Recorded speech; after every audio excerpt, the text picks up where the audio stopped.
السلام علیکم ورحمۃ اللہ وبرکاتہ نحمدہ ونصلی علی رسولہ الکریم اما بعد فاعوذ باللہ من الشیطان الرجیم بسم اللہ الرحمن الرحیم ربی اشرح لی صدری ویسر لی امری واحلل عقدۃ من لسانی یفقہوا قولی واجعل لی وزیرا من اہلی ربی زدنی علما اللہم فقہنا فی الدین اللہم انی اسألک علما نافعا وعملا متقبلا ورزقا طیبا اللہم انفعنا بما علمتنا وعلمنا ما ینفعنا وزدنا علما ربی یسر ولا تعسر وتمم بالخیر وبک نستعین آمین یا رب العالمین۔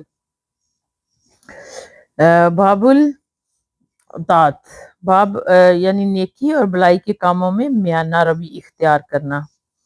قال اللہ تعالی ما انزلنا علیک القرآن لتشقى وقال اللہ تعالی یرید اللہ بکم اليسر ولا یرید بکم العسر۔ اللہ سبحانہ تعالیٰ نے ارشاد فرمایا کہ ہم نے یہ قرآن تجھ پر اس لیے نہیں اتارا کہ تو مشقت میں پڑ جائے۔ سبحان اللہ۔ اور ارشاد باری تعالیٰ ہے کہ اللہ سبحانہ تعالیٰ تمہارے ساتھ آسانی کا ارادہ کرتا ہے، وہ تمہارے ساتھ تنگی کا ارادہ نہیں کرتا۔ بے شک حضرت عائشہ رضی اللہ تعالیٰ عنہ سے روایت ہے کہ نبی اکرم صلی اللہ علیہ وآلہ وسلم ان کے پاس تشریف لائے، جبکہ ان کے پاس ایک عورت بیٹھی ہوئی تھی۔ آپ نے پوچھا یہ کون ہے؟ حضرت عائشہ رضی اللہ تعالیٰ عنہ نے جواب دیا یہ فلاں عورت ہے جو نفلی نمازیں کثرت سے پڑھتی ہے۔ آپ صلی اللہ علیہ وسلم نے فرمایا کہ ٹھہرو، تم اس چیز کو لازم پکڑو جس کی تم طاقت رکھو۔ اللہ تعالیٰ، اللہ کی قسم اللہ نہیں اکتاتا یہاں تک کہ تم خود اکتا جاؤ، یعنی تم زیادہ عبادت کرنے کی صورت میں اکتا سکتے ہو، اللہ تعالیٰ اجر دینے میں نہیں اکتاتا۔ اور اللہ سبحانہ تعالیٰ کو سب سے زیادہ محبوب عبادت اطاعت وہ ہے جس پر اس سے اختیار کرنے والا ہمیشگی کرے۔ بخاری و مسلم۔ یہ نہیں اور زجرو روکٹے اور ڈانٹنے کا کلمہ یہ ہے لا یمل اللہ، یعنی یہ نہیں، یہ زجر روکنے اور ڈانٹنے کا کلمہ ہے کہ لا یمل اللہ، اس کا ثواب اور اجر ختم نہیں ہوتا، وہ تم سے اکتا جانے والے کا سا معاملہ نہیں فرمائے گا تو تم خود ہی اکتا جاؤ، عمل چھوڑ دو گے۔ اس لیے تمہارے شان یہی بات ہے کہ تم وہ عمل اختیار کرو جس پر تم ہمیشگی اختیار کر سکو، اس کا ثواب تمہارے لیے اور اس کا فضل تم پر ہمیشہ رہے۔ فائد، اس میں طاقت سے زیادہ عبادت کرنے سے روکا گیا ہے کیونکہ اس میں اندیشہ ہے کہ چند روز بعد انسان اکتا جائے اور سب عبادت بالکل چھوڑ بیٹھے، اور اس کے لیے عبادت و اطاعت میں بھی میانہ روی ضروری ہے۔ نمبر 2، اللہ کو وہ عمل بہت پسند ہے جو ہمیشہ پابندی کے ساتھ کیا جائے، چاہے تھوڑا ہی کیوں نہ ہو۔ ہمیشگی والے عمل کا اجر بھی ہمیشہ ملے گا، بخلاف چند روزہ عمل کے اس کا اجر بھی چند روزہ ہی ہوگا۔ حضرت انس رضی اللہ تعالیٰ عنہ سے روایت ہے کہ 3 آدمی نبی کریم صلی اللہ علیہ وآلہ وسلم کی ازواج مطہرات رضی اللہ تعالیٰ کے گھر آئے، اسے نبی کریم صلی اللہ علیہ وسلم کی عبادت کے متعلق پوچھا۔ جب انہیں اس کی تفصیل بتلائی گئی تو گویا انہوں نے اسے کم سمجھا اور کہا کہ ہمارا اور نبی صلی اللہ علیہ وسلم کا یہ کیا مقابلہ، آپ کے تو اگلے پچھلے تمام گناہ معاف کر دیے گئے ہیں، اس لیے ہمیں تو آپ سے زیادہ عبادت کرنے کی ضرورت ہے۔ چنانچہ ان میں سے ایک نے کہا میں تو ہمیشہ ساری رات نماز پڑھا کروں گا، دوسرے نے کہا میں تو ہمیشہ روزے رکھوں گا، کبھی روزے سے کا ناغہ نہیں کروں گا، تیسرے نے کہا عورتوں سے کنارہ کش رہوں گا اور کبھی نکاح نہیں کروں گا۔ رسول اکرم صلی اللہ علیہ وسلم کو جب یہ باتیں پہنچی تو آپ صلی اللہ علیہ وسلم ان کے پاس تشریف لائے اور ان سے پوچھا کہ تم نے اسی طرح کہا ہے؟ جب اس کا جواب انہوں نے اس بات میں دیا تو آپ صلی اللہ علیہ وسلم نے فرمایا خبردار، اللہ کی قسم میں تم سب سے زیادہ اللہ سے ڈرنے والا اور اس کا سب سے زیادہ خوف دل میں رکھنے والا ہوں، لیکن میں روزے رکھتا بھی ہوں اور رکھنا چھوڑ بھی دیتا ہوں اور رات کو نماز بھی پڑھتا ہوں اور سوتا بھی ہوں اور میں عورتوں سے شادی بھی کرتا ہوں، بس یہ سارے کام ہی میری سنت ہے، اور جس نے میری سنت سے اراض کیا وہ مجھ سے نہیں، یعنی مجھ سے اس کا تعلق نہیں۔ بخاری و مسلم۔ فائد نمبر 1، اس میں عبادت میں میانہ روی کہ نکاح کی اور نبی کریم صلی اللہ علیہ وسلم کی اقتداء کی ترغیب، اور ہمیشہ روزے رکھنے یا ساری رات بغیر سوئے عبادت کرنے کی ممانعت و کراہت ہے۔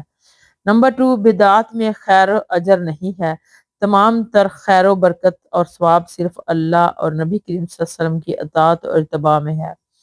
نمبر 3، جذبہ کتنا ہی صادق ہو، عمل ظاہر کتنا ہی خوشنما ہو، اگرچہ رسول اکرم صلی اللہ علیہ وسلم کے طریقے سے ہٹ کر ہے تو اللہ کے ہاں اس کی کوئی قیمت نہیں، بلکہ وہ وبال جان بن جائے گا۔ اس سے بدعات کی تمام اقسام حسنہ اور سیاہ کی بھی تردید ہوتی ہے۔ حضرت ابن مسعود رضی اللہ تعالیٰ ان سے روایت ہے کہ نبی کریم صلی اللہ علیہ وآلہ وسلم نے ارشاد فرمایا کہ اپنی طرف سے دین میں سختی کرنے والے ہلاک ہو گئے۔ آپ نے 3 مرتبہ یہی ارشاد فرمایا ہے، حدیث مسلم۔ اس کا فائد، اس سے ریاضتوں اور مشقتوں کی کراہت واضح ہے جو بہت سے تصوف نے اپنے طور پر گڑ رکھی ہیں، جن میں بیجا تشدد اور سنت نبی سے انحراف پایا جاتا ہے۔ اسی طرح مسائل میں کھود کرید کرنے اور بال کی کھال نکالنے والے بھی اس میں آ جاتے ہیں۔ اسی قسم کی موشگافیاں بھی بالعموم وہی لوگ کرتے ہیں جو سنت و اتباع رسول صلی اللہ علیہ وسلم سے تھی اور دامن ہوتے ہیں۔ نمبر 2، فرائض کی پابندی اور احکام الہی کی پیروی کو شدت پسندی اور قیاسوی کا نام دینا اسلام کے ساتھ مذاق اور دل کے کوڑ پر دلالت کرتا ہے۔ ہر مسئلے میں روشن خیالی آہستہ آہستہ انسان کو دین سے بیگانہ کر دیتی ہے۔ بے شک حضرت ابو ہریرہ رضی اللہ تعالیٰ عنہ سے روایت ہے کہ رسول اکرم صلی اللہ علیہ وسلم نے ارشاد فرمایا، یقیناً دین آسان ہے، اور جو دین میں بیجا سختی کرتا ہے تو دین اس پر غالب آ جاتا ہے، یعنی ایسا انسان مغلوب ہو جاتا ہے اور دین پر عمل ترک کر دیتا ہے۔ چنانچہ تم سیدھے راستے پر رہو اور میانہ روی اختیار کرو اور اپنے رب کی طرف سے ملنے والے اجر پر خوش ہو جاؤ، اور صبح شام اور رات کے کچھ حصے کی عبادت سے مدد حاصل کرو۔ بخاری و مسلم۔ اور بخاری ہی کی ایک اور روایت میں ہے، سیدھے راستے پر رہو، میانہ روی اختیار کرو، اور صبح اور شام اور کچھ حصہ رات کو عبادت کے لیے چلو، میانہ روی اختیار کرو، تم منزل مقصود کو پہنچ جاؤ گے۔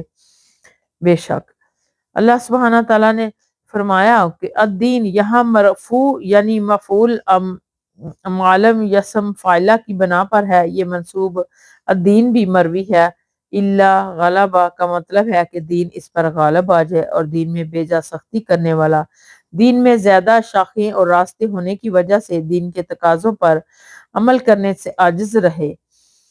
غدوہ کے معنی صبح صبح ہے، جس کے آغاز میں چلنا، اور روحہ کے معنی ہے دن کے آخری پہر میں چلنا، اور دلجا کے معنی رات کے آخری حصے میں چلنا۔ یہ استعارہ اور تمثیل ہے۔ اس کا مطلب ہے کہ تم اللہ کی اطاعت میں عملوں کے ذریعے سے اس وقت مدد حاصل کرو جب تم تازہ دم ہو اور تمہارے دل دوسرے ہم و غم فارغ ہوں، اسی طرح تم عبادت میں لذت حاصل کرو گے اور اکتاؤ گے نہیں، اور اپنے مقصود کو حاصل کر لو گے۔ جیسا کہ تجربہ کار مسافر انہیں اوقات میں اپنا سفر طے کرتا ہے اور خود بھی ان اوقات کے علاوہ دوسرے اوقات میں آرام کرتا ہے اور اپنے جانوروں کو بھی آرام کرواتا ہے، تو وہ بغیر تھکان کے منزل مقصود تک پہنچ جاتا ہے۔ واللہ اعلم۔ فائدہ، اس سے میانہ روی کے علاوہ اس میں امر کی ترغیب ہے کہ عبادت کے لیے ایسے اوقات مقرر کیے جائیں جن میں انسان تر و تازہ ہوتا ہے، کہ اللہ تعالیٰ کی عبادت میں لذت و حلالت محسوس ہوتا ہے۔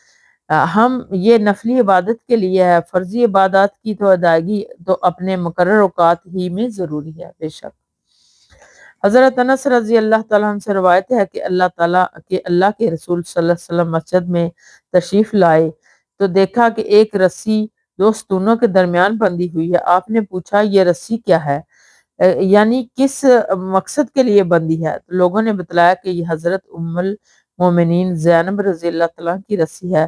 جب وہ عبادت کرتے کرتے تھک جاتی ہیں تو اس کے ساتھ لٹک جاتی ہیں تاکہ سستی دور ہو جائے۔ نبی کرم صلی اللہ علیہ وسلم نے ارشاد فرمایا اسے کھول دو، تم میں سے ایک شخص کو چاہیے کہ وہ اس وقت نماز پڑھے جب وہ فرت و نشاط محسوس کرے، جب سست ہو جائے تو تھک جائے تو سو جائے۔ بخاری و مسلم۔ اس کا فوائد کیا ہے؟ اس میں نمبر 1، اس میں بیجا سختی اور ثنائے نماز کس چیز کا سہارا لینے سے روکا گیا ہے۔ نمبر 2، کسی منکر کا ازالہ ہاتھ سے ممکن ہو تو فوراً ہی اس کو بند کر دیا جائے۔ نمبر 3، عبادت میں میانہ روی اور اوقات نشاط کا اہتمام کیا جائے۔ نمبر 4، اس سے صحابہ کرام اور صحابیات رضی اللہ تعالیٰ کے ذوق عبادت کا بخوبی اندازہ لگایا جا سکتا ہے۔ بے شک حضرت عائشہ رضی اللہ تعالیٰ عنہ سے روایت ہے کہ رسول اکرم صلی اللہ علیہ وسلم نے فرمایا کہ جب تم میں سے کسی شخص کو نماز پڑھتے ہوئے اونگ آئے تو اسے چاہیے کہ وہ سو جائے یہاں تک کہ اس کی نیند دور ہو جائے، اس لیے جب وہ اونگتے ہوئے نماز پڑھے گا تو اسے یہ علم نہیں ہوگا کہ شاید وہ اپنے طور پر تو مغفرت کی دعا مانگنے لگے لیکن در حقیقت وہ اپنے نفس کے لیے بد دعا کر رہا ہو۔ بخاری و مسلم۔ اس کا فوائد نمبر 1، اونگتے ہوئے نماز پڑھنے کی حالت میں انسان کہنا یہ چاہتا ہو کہ اے اللہ مجھے بخش دے، لیکن نیند کے غلبے میں اس کے برعکس کہہ دے کہ مجھے نہ بخش۔ نمبر 2، یہ حکم عام طور پر نفلی نمازوں کے لیے ہے کیونکہ فرض نمازوں کے لیے تو تعداد مختصر ہے، اس میں بھی امام کو تخفیف کی تاکید کی گئی ہے، گویا کہ اس کا مطلب بھی وہی ہے جو گزشتہ حدیث کا ہے کہ نشاط اور راحت کے اوقات میں عبادت کی جائے۔ نمبر 3، ہمارے معاشرے میں جو وبا چل نکلی ہے کہ لوگ رات گئے تک سوتے نہیں اور صبح ان کی آنکھ ہی نہیں کھلتی کہ اٹھ کر نماز پڑھیں، ایسے لوگوں کے لیے قطعاً یہ عذر نہیں ہے کہ وہ نیند کی وجہ سے نماز نہ پڑھ سکے۔ حضرت ابو عبداللہ جابر بن سمرہ سوائی رضی اللہ تعالیٰ عنہ بیان کرتے ہیں کہ میں نے نبی کریم صلی اللہ علیہ وسلم کے ساتھ آپ کی اقتدار میں نمازیں پڑھتا تھا، آپ کی نماز بھی درمیانی ہوتی تو آپ کا خطبہ بھی درمیانہ۔ حدیث مسلم۔ فائد اس سے معلوم ہوا کہ امام کا جماعت کی حالت میں لمبی نماز پڑھنا، اسی طرح جمعہ و عیدین وغیرہ لمبا خطبہ دینا سنت کے خلاف ہے۔ نمبر 2، تخفیف کا یہ مطلب ہرگز نہیں کہ رکوع اور سجدہ بھی درست نہ ہو اور چند منٹ میں نماز سے فارغ ہو جائیں جیسا کہ اکثر لوگ کرتے ہیں۔ اللہم محفوظنا منہم آمین۔ وآخر دعوانا ان الحمد للہ رب العالمین۔ سبحانک اللہم و بحمدک نشہد ان لا الہ الا انت نستغفرک و نتوب الیک۔ السلام علیکم ورحمۃ اللہ وبرکاتہ۔